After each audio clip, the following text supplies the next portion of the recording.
ఓం శాంతి. ఈరోజు మురళి డేట్ 20 ఫిబ్రవరి 2026. బాబా చెప్తున్నారు, మధురమైన పిల్లలు, సంపాదనపై మీకు చాలా ఆసక్తి ఉండాలి. ఈ చదువులోనే మీకు సంపాదన ఉంది. ప్రశ్న: జ్ఞానం లేకుంటే సంతోషం కలిగించు ఏ విషయం కూడా విఘ్న రూపం అవుతుంది. జవాబు: సాక్షాత్కారం అవ్వటం సంతోషించు విషయమే, కానీ యథార్థ జ్ఞానం లేకుంటే ముందు కంటే ఎక్కువగా తికమక పడతారు. ఎవరికైనా తండ్రి సాక్షాత్కారం జరిగిందనుకోండి, బిందువు కనిపించిందనుకోండి, ముందు కంటే ఎక్కువగా తికమక పడతారు. అందువలన జ్ఞానం లేని సాక్షాత్కారం వలన ఏ లాభము ఉండదు. ఇందులో ఇంకా ఎక్కువగా మాయ విఘ్నాలను కలిగిస్తూ ఉంటుంది. చాలామందికి సాక్షాత్కారాల వలన అసత్య నశ కూడా పెరుగుతుంది. పాట: అదృష్టాన్ని మేల్కొల్పుకుని వచ్చాను. ఓం శాంతి. మధురాతి మధురమైన పిల్లలు పాట విన్నారు. కొత్తవారు కూడా విన్నారు, పాతవారు కూడా విన్నారు, కుమారులు కూడా విన్నారు. ఇది ఒక పాఠశాల. పాఠశాలలో ఏదో ఒక భాగ్యాన్ని తయారు చేసుకుంటారు. అక్కడ అనేక రకాలైన భాగ్యం ఉంది.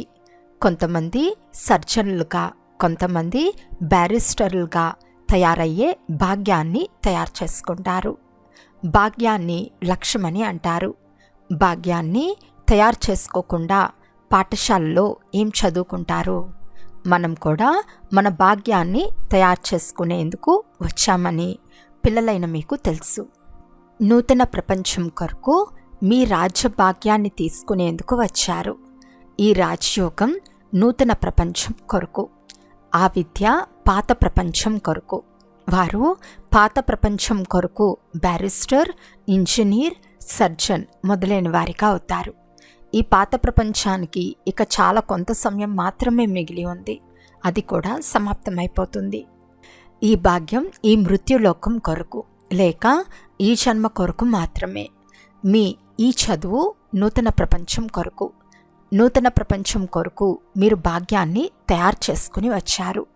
నూతన ప్రపంచంలో మీకు రాజ్య భాగ్యం లభిస్తుంది. చదివించేవారెవరు? అనంతమైన తండ్రి. వారి నుండే వారసత్వం పొందుకోవాలి. డాక్టర్ ద్వారా డాక్టర్ వారసత్వం ఈ జన్మ కొరకు పొందుతారు. ఒక వారసత్వమేమో తండ్రి నుండి లభిస్తుంది. చదువు ద్వారా మరొక వారసత్వం లభిస్తుంది. వృద్ధులైనప్పుడు గురువులను ఆశ్రయిస్తారు. ఏం కోరుకుంటారు? మాకు శాంతిధామానికి వెళ్ళే శిక్షణను ఇవ్వమని అడుగుతారు. సద్గతిని ఇవ్వమంటారు. ఇక్కడి నుండి శాంతిధామానికి తీసుకెళ్ళమంటారు. ఇప్పుడు తండ్రి నుండి వారసత్వం లభిస్తుంది. టీచర్ నుండి కూడా ఈ జన్మకు వారసత్వం లభిస్తుంది. అది ఒక్క జన్మ కొరకు. కానీ గురువు ద్వారా అది కూడా లభించదు. టీచర్ వద్ద చదువుకుని ఏదో కొంత వారసత్వం పొందుతారు. టీచర్ కుట్టు టీచర్గా కావచ్చు. ఎందుకంటే జీవన ఆధారం అయితే కావాలి కదా. తండ్రి వారసత్వం లభించినా మళ్ళీ చదువుకుంటారు. సొంతగా సంపాదించుకోవాలి అని అనుకుంటారు. గురువు ద్వారా ఏ సంపాదన జరగదు. కొంతమంది గీత మొదలైనవి బాగా చదువుకుని దానిపై ఉపన్యసిస్తారు. ఇవన్నీ అల్పకాలిక సుఖం కొరకు. ఈ మృత్యులోకం ఇక కొంత సమయం మాత్రమే మిగిలి ఉంది. పాత ప్రపంచం సమాప్తమవ్వనున్నది. మనము నూతన ప్రపంచ భాగ్యాన్ని తయారు చేసుకునేందుకు వచ్చామని మీకు తెలుసు. ఈ పాత ప్రపంచం అంతమవ్వనున్నది. తండ్రి ఇచ్చిన ఆస్తి కానీ, సంపాదించిన ఆస్తి కానీ అంతా భస్మైపోతుంది. చేతులు ఖాళీ అయిపోతాయి. ఇప్పుడు నూతన ప్రపంచం కొరకు సంపాదించుకోవాలి. పాత ప్రపంచంలోని మనుషులు ఈ సంపాదన చేయించలేరు. నూతన ప్రపంచం కొరకు సంపాదన చేయించువారు శివబాబా ఒకరే. నూతన ప్రపంచం కొరకు భాగ్యాన్ని తయారు చేసుకునేందుకు మీరు ఇక్కడకు వచ్చారు. ఆ తండ్రే మీకు తండ్రి, టీచర్, గురువు. వారు సంగం యుగంలోనే వస్తారు. భవిష్యత్తు కొరకు సంపాదించడం నేర్పిస్తారు. ఈ పాత ప్రపంచం ఇక కొద్ది రోజులు మాత్రమే ఉంటుంది. ఇది ఈ ప్రపంచంలోని మనుషులకు తెలియదు. నూతన ప్రపంచం కొరకు శివబాబా మనకు తండ్రి, టీచర్, గురువుగా అయ్యారని పిల్లలైన మీకు తెలుసు. శాంతిధామము, సుఖధామంలోకి తీసుకెళ్లేందుకు తండ్రి వచ్చారు. కొంతమంది భాగ్యాన్ని తయారు చేసుకోరు అనగా వారు ఏమాత్రము అర్థం చేసుకోనట్లే. ఒకే ఇంట్లో స్త్రీ చదువుకుంటుంది, పురుషుడు చదవడు. పిల్లలు చదువుకుంటారు, తల్లి తండ్రి చదువుకోరు. ఇలా జరుగుతూ ఉంటుంది. ప్రారంభంలో కుటుంబం అంతా వచ్చారు. కానీ మాయవి తుఫాను తగులుతూనే ఆశ్చర్యవంతులై విన్నారు, వర్ణించారు. తండ్రిని వదిలి వెళ్ళిపోయారు. ఆశ్చర్యంతో వింటారు, తండ్రి వారిగా అవుతారు, చదువుకుంటారు. అయినా డ్రామా విధి అని ఒక గాయనం కూడా ఉంది. స్వయంగా తండ్రి కూడా హాయ్ మాయా, హాయ్ డ్రామా అని అంటారు. అంతా డ్రామాలోనే ఉంది కదా. స్త్రీ పురుషులు ఒకరికొకరు విడాకులు ఇచ్చుకుంటారు. పిల్లలు తండ్రిని వదిలి వెళ్ళిపోతారు. ఇక్కడ అది లేదు. ఇక్కడ విడాకులు ఇవ్వలేరు. సత్యమైన సంపాదన చేయించేందుకు తండ్రి వచ్చారు. తండ్రి ఎవరినీ కూడా అగాధంలోకి తొయ్యరు కదా. మన తండ్రి పతిత పావనుడు, దయాహృదయుడు. తండ్రి వచ్చి దుఃఖం నుండి ముక్తినిప్పిస్తారు. మార్గదర్శకులై వెంట తీసుకెళ్తారు. నేను మిమ్మల్ని మా వెంట తీసుకెళ్తామని ఏ లౌకిక గురువులు చెప్పరు. ఇటువంటి గురువును ఎప్పుడైనా చూసారా? ఎప్పుడైనా విన్నారా? మీ శరీరాన్ని వదిలితే మీ శిష్యులందరినీ మీ వెంట తీసుకెళ్తారా అని మీరు గురువులను అడగండి. నేను నా వెంట తీసుకెళ్తానని ఏ గురువు చెప్పరు. ఇది జరగదు. నేను మిమ్మల్ని అందరినీ నిర్వాణ ధామానికి, ముక్తిధామానికి తీసుకెళ్తానని ఎవరూ చెప్పరు. మమ్మల్ని మీ వెంట తీసుకెళ్ళండి అని అడిగే శిష్యులు కూడా లేరు. శాస్త్రాలలో భగవాను వాచ నేను మిమ్మల్ని తీసుకెళ్తాను. దోమల గుంపు వలె అందరూ వెళ్తారు. సత్యుగంలో మనుషులు చాలా కొద్దిమంది మాత్రమే ఉంటారు. కలియుగంలో అనేక మంది ఉన్నారు. శరీరాన్ని వదిలి మిగిలిన ఆత్మలు లెక్కాచారాన్ని చుట్టూ చేసుకుని వెళ్ళిపోతాయి. తప్పక వెళ్ళవలసిందే. ఇంతమంది మనుషులు ఉండలేరు. ఇప్పుడు మనం ఇంటికి వెళ్ళాలని పిల్లలైన మీకు బాగా తెలుసు. ఈ శరీరాన్ని వదిలే తీరాలి. మీరు మరణిస్తే ప్రపంచం మీకు మరణించినట్లే. స్వయాన్ని మీరు ఆత్మగా భావించి తండ్రిని స్మృతి చేయండి. ఈ పాత శరీరాన్ని వదిలే తీరాలి. ఈ ప్రపంచమంతా పాతదైపోయింది. కొత్త ఇల్లు తయారవుతున్నప్పుడు పాత ఇంట్లో కూర్చుని ఈ ఇల్లు నా కొరకే తయారవుతుంది అని భావిస్తారు కదా. బుద్ధి నూతన ఇంటి వైపు వెళ్తుంది. ఇందులో ఫలానా కట్టుకోవాలి, ఈ పని చేయించాలి అని అనుకుంటారు. పాతదాని నుండి మమకారం కొత్త ఇంటి వైపుకు వెళ్తుంది. అది హద్దులోని విషయము. ఇది అనంతమైన ప్రపంచానికి చెందిన విషయము. పాత ప్రపంచంపై గల మమకారాన్ని తొలగించుకుని నూతన ఇంటి వైపు జోడించాలి. ఈ పాత ప్రపంచం సమాప్తమైపోతుందని మీకు తెలుసు. నూతన ప్రపంచం అంటే స్వర్గము. అందులో మనం రాజ్య పదవి పొందుతాము. ఎంతగా యోగం చేస్తామో, జ్ఞానధారణ చేస్తామో, ఇతరులకు తెలియచేస్తామో అంత సంతోషం యొక్క పాదరసం మీటర్ పైకెక్కుతుంది. ఇది చాలా పెద్ద పరీక్ష. మనం స్వర్గంలో 21 జన్మల వారసత్వాన్ని పొందుతాము. ధనవంతులు కావటం మంచిదే కదా. దీర్ఘాయువు లభించటం కూడా మంచిదే కదా. సృష్టి చక్రాన్ని ఎంతగా స్మృతి చేస్తారో, ఎంతమందిని మీ సమానంగా చేస్తారో అంత లాభం ఉంటుంది. రాజులు కావాలి అంటే ప్రజలను కూడా తయారు చేసుకోవాలి. ఎగ్జిబిషన్లో చాలామంది వస్తారు. వారంతా ప్రజలుగా అవుతారు. ఎందుకంటే ఈ అవినాశీ జ్ఞానం నశించదు. పవిత్రులై పవిత్ర ప్రపంచానికి యజమానులు కావాలని బుద్ధికి తోస్తుంది. పురుషార్థం ఎక్కువగా చేస్తే ప్రజల్లో ఉన్నత పదవి పొందుతారు. లేకుంటే ప్రజల్లో తక్కువ పదవి తీసుకుంటారు. నెంబర్ వారుగా ఉంటారు కదా. రామరాజ్య స్థాపన జరుగుతూ ఉంది. రావణ రాజ్యం వినాశనం అయిపోతుంది. సత్యుగంలో దేవతలు మాత్రమే ఉంటారు. బాబా తెలియచేస్తున్నారు, స్మృతి యాత్ర ద్వారా మీరు సతోప్రధాన ప్రపంచానికి అధిపతులుగా అవుతారు. అధిపతులు అనగా రాజులు.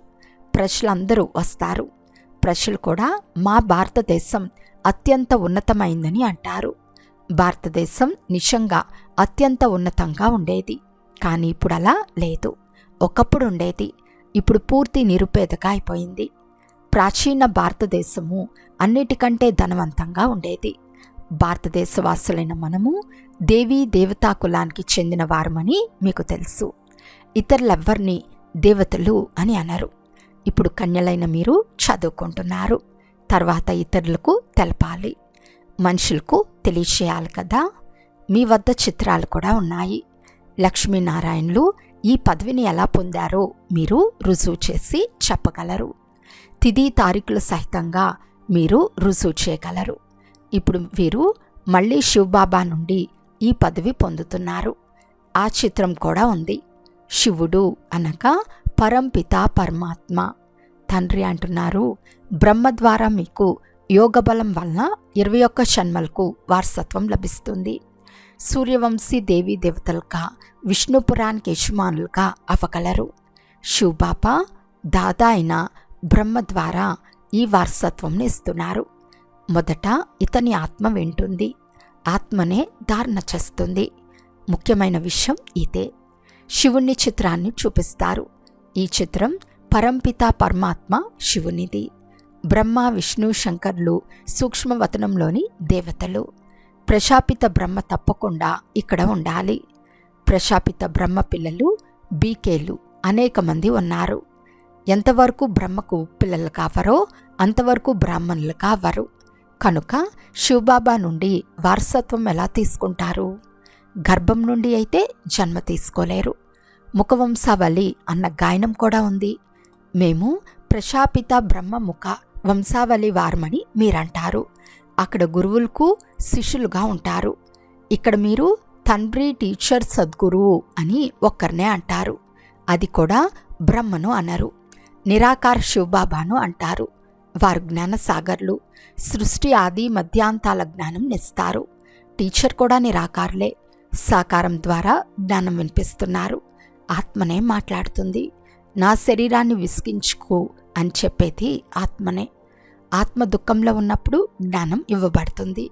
అది కూడా వినాశనం దగ్గరికి వచ్చినప్పుడు పారలౌకిక తండ్రి అందరినీ వాపస్ తీసుకెళ్లేందుకే చివర్లో వస్తారు. మిగిలినంతా వినాశనం అయిపోయేదే. దీనిని మృత్యులోకమని అంటారు. స్వర్గం ఈ భూమిపైనే ఉంటుంది. దిల్వాలా మందిరం నిర్మింపబడింది. క్రింద తపస్సు చేస్తున్నారు. పైన స్వర్గం చూపించబడింది. అలా కాకుంటే ఎక్కడ చూపిస్తారు? పైభాగంలో దేవతల చిత్రాలు చూపించారు. వారు కూడా ఇక్కడే ఉంటారు కదా. అర్థం చేయించేందుకు చాలా యుక్తి కావాలి. మందిరాలకు వెళ్ళి ఇది మమ్మల్ని చదివించే శివబాబా జ్ఞాపక చిహ్నమని అర్థం చేయించాలి. వాస్తవానికి శివుడు ఒక బిందువు. కానీ బిందువును ఎలా పూజిస్తారు? ఫలాలు, పుష్పాలతో ఎలా పూజిస్తారు? అందుకే చాలా పెద్ద రూపాన్ని తయారు చేశారు. అంత పెద్దగా ఉండనే ఉండరు. బ్రుకుటి మధ్య ప్రకాశించు నక్షత్రము అని గాయనం కూడా ఉంది. చాలా సూక్ష్మమైన ఒక బిందువు. పెద్దగా ఉంటే సైన్స్ వారు వెంటనే పట్టుకునేవారు. అలాగే వారు 1000 సూర్యుల ప్రకాశం కూడా కాదు. కొంతమంది భక్తులు కూడా వస్తారు కదా. ఈ ముఖం మాకు కనిపించిందని కూడా అంటారు. వారికి పూర్తిగా పరంపిత పరమాత్మ పరిచయం తెలియదు. ఇంకా వారి భాగ్యం తెరవబడలేదు. తండ్రిని తెలుసుకోనంత వరకు ఆత్మలు బిందువుల వలె ఉన్నారని, శివబాబా కూడా బిందువు అని వారిని స్మృతి చేయాలని తెలియదు. అలా భావించి స్మృతి చేసినప్పుడే వికర్మలు వినాశనమవుతాయి. అంతేకాని నాకు ఇలా కనిపిస్తుంది, అలా కనిపిస్తుంది అంటే వాటిని మాయ కలగచేయు విఘ్నాలు అని అంటారు. తండ్రి లభించారని ఇప్పుడు సంతోషంగా ఉన్నారు. తండ్రి అంటున్నారు, కృష్ణుని సాక్షాత్కారం పొంది చాలా ఖుషీలో నృత్యం మొదలైనవి చేస్తారు. కానీ దీనివల్ల సద్గతి లభించదు. సాక్షాత్కారాలు అనాయాసంగా అవుతాయి. బాగా చదువుకుంటే ప్రజల్లోకి వెళ్ళిపోతారు. సాక్షాత్కారాల వలన లాభం కూడా లభించాలి కదా. భక్తి మార్గంలో చాలా శ్రమ చేసినప్పుడు సాక్షాత్కారాలు జరుగుతాయి. ఇక్కడ కొంచెం శ్రమ చేసినా సాక్షాత్కారాలు అవుతాయి. కానీ కొంచెం కూడా లాభం ఉండదు. కృష్ణపురంలో సాధారణ ప్రజలుగా అవుతారు. ఇప్పుడు శివబాబా మనకు జ్ఞానం వినిపిస్తున్నారని పిల్లలైన మీకు తెలుసు. తప్పకుండా పవిత్రం అవ్వాలని తండ్రి ఆజ్ఞ. కానీ కొంతమంది పవిత్రంగా కూడా ఉండలేరు. అప్పుడప్పుడు ఇక్కడకు పతితులు కూడా రహస్యంగా వచ్చేస్తారు. వారంతటికు వారే నష్టపోతారు. స్వయాన్ని మోసపుచ్చుకుంటారు. తండ్రిని మోసగించే మాటే లేదు. తండ్రిని మోసగించి ఏదైనా ధనం తీసుకోగలరా? శివబాబా శ్రీమతానుసారం చట్ట ప్రకారం నడుచుకోకుంటే వారి గతి ఏమవుతుంది? అదృష్టంలో లేదని భావించడం జరుగుతుంది. చదువుకోక ఇతరులకు దుఃఖం కలిగిస్తూ ఉంటే ఒకటేమో శిక్షలు అనుభవిస్తారు, రెండవది పదవి కూడా భ్రష్టమైపోతుంది. చట్ట విరుద్ధమైన పని ఏది చేయరాదు. మీ నడవడికలు మంచిగా లేవని తండ్రి ఏమో తెలియచేస్తారు కదా. తండ్రికి సంపాదించుకునే మార్గం తెలియచేస్తారు. సంపాదించుకోవటం చేయకపోవటం వారి భాగ్యం. అటువంటి వారు శిక్షలు అనుభవించి శాంతిధామానికి వెళ్లాల్సిందే. పదభ్రష్టులైపోతారు, ఏమీ లభించదు. ఇక్కడకు చాలామంది వస్తారు. ఇక్కడ తండ్రి నుండి వారసత్వం తీసుకునే విషయమే ముఖ్యమైనది. పిల్లలు, బాబా మేము స్వర్గంలో సూర్యవంశంలో రాజ్య పదవి పొందుకుంటామని అంటారు. ఇది రాజయోగం కదా. విద్యార్థులు స్కాలర్షిప్ కూడా తీసుకుంటారు కదా. పాస్ అయ్యే వారికి స్కాలర్షిప్ లభిస్తుంది. ఇది స్కాలర్షిప్ తీసుకునే వారి మాల. ఎంతెంత మంచి మార్కులతో పాస్ అవుతారో అంత మంచి స్కాలర్షిప్ లభిస్తుంది. ఈ మాల తయారైంది. స్కాలర్షిప్ తీసుకునేవారు ఎక్కువ అవుతూ 1000 మంది అవుతారు. స్కాలర్షిప్ అనగా రాజ్య పదవి. మంచి రీతిగా చదువుకునేవారు గుప్తంగా ఉండలేరు. కొత్తగా వచ్చేవారు చాలామంది పాతవారి కంటే ముందుకెళ్తారు. చాలామంది కన్యలు వచ్చి ఈ చదువు చాలా బాగుందని అంటారు. ఆ చదువు పూర్తి చేసుకుని ఈ చదువులో లగ్నమైపోతామని ప్రమాణం చేస్తారు. వజ్ర సమానమైన జీవితాన్ని తయారు చేసుకుంటాము. సత్యమైన సంపాదన చేసుకుని 21 జన్మలకు వారసత్వం పొందుకుంటామని అంటారు. చాలా సంతోషిస్తారు. ఈ వారసత్వాన్ని ఇప్పుడు తీసుకోకుంటే తర్వాత ఎప్పుడు తీసుకోలేమని వారికి తెలుసు. చదువుపై ఆసక్తి ఉంటుంది కదా. కొంతమందికి అర్థం చేసుకునేందుకు ఆసక్తి కొద్దిగా కూడా ఉండదు. కొత్త వారికి ఉన్నంత ఆసక్తి పాత వారికి కూడా ఉండదు. ఇది ఆశ్చర్యం కదా. డ్రామానుసారం భాగ్యంలో లేకుంటే భగవంతుడైనా ఏం చేస్తారని అంటారు కదా. టీచర్ కేవలం చదివిస్తారు. అచ్చా, మధురాతి మధురమైన అపురూపమైన పిల్లలకు మాతాపిత బాప్దాదాల ప్రియ స్మృతులు మరియు గుడ్ మార్నింగ్. ఆత్మిక పిల్లలకు ఆత్మిక తండ్రి నమస్తే. ఆత్మిక తండ్రికి ఆత్మిక పిల్లల యొక్క ప్రియ స్మృతులు మరియు నమస్తే నమస్తే నమస్తే. ధారణ కొరకు ముఖ్య సారము. ఫస్ట్ పాయింట్, మీ లోపాలను దాచిపెట్టుకోవటం కూడా స్వయాన్ని మోసగించుకోవటమే. అందువలన ఎప్పుడూ స్వయాన్ని మోసగించుకోరాదు. సెకండ్ పాయింట్, మీ భాగ్యాన్ని గొప్పగా తయారు చేసుకునేందుకు చట్ట విరుద్ధమైన ఏ పని కూడా చేయరాదు. చదువుపై ఆసక్తి కలిగి ఉండాలి. మీ సమానంగా తయారు చేయు సేవ చేయాలి. ఈరోజు వరదానము. అమృతవేళ యొక్క సహాయము లేక శ్రీమతం యొక్క పాలన ద్వారా స్మృతిని సమర్థవంతంగా చేసుకునే స్మృతి స్వరూప భవ. మీ స్మృతిని సమర్థవంతంగా చేసుకోవాలి లేక స్వతః స్మృతి స్వరూపంగా అవ్వాలి అంటే అమృతవేళ సమయం యొక్క విలువను తెలుసుకోండి. ఎలాగైతే శ్రీమతం ఉందో అదేవిధంగా సమయాన్ని గుర్తించి సమయానుసారం నడిస్తే సహజంగా సర్వప్రాప్తులు చేసుకోగలరు. అంతేకాక శ్రమ నుండి విడుదలైపోతారు. అమృతవేళ యొక్క మహత్వాన్ని అర్థం చేసుకుని నడిస్తే ప్రతి కర్మ మహత్వం అనుసారం జరుగుతుంది. ఆ సమయంలో విశేషంగా సైలెన్స్ ఉంటుంది. అందువలన సహజంగా స్మృతిని సమర్థవంతంగా చేసుకోగలరు. స్లోగన్: స్మృతి మరియు నిస్వార్థ సేవ ద్వారా మాయాచితులుగా అయ్యేవారే సదా విజయీ ఆత్మలు. అవ్యక్త సూచన: ఏకత మరియు విశ్వాసం యొక్క విశేషత ద్వారా సఫలతా సంపన్నంగా అవ్వండి. సంఘటిత రూపంలో బ్రాహ్మణ పిల్లలైన మీ పరస్పర సంపర్కం యొక్క భాష అవ్యక్త భావందై ఉండాలి. ఎలాగైతే ఫరిస్తాలు లేక ఆత్మలు ఆత్మలతో మాట్లాడినట్లు ఉండాలి. అందుకు ఎవరి గురించి అయినా విన్నా తప్పుడు మాటలను సంకల్పంలో కూడా స్వీకరించరాదు, వినిపించరాదు. ఇటువంటి స్థితి వచ్చినప్పుడే ఏకమత సంఘటన ఉండాలనే తండ్రి యొక్క శుభకామన ప్రాక్టికల్గా జరుగుతుంది. అంతేకాక మీ ద్వారా తండ్రి ప్రత్యక్షమవుతారు. అచ్చా. ఓం శాంతి.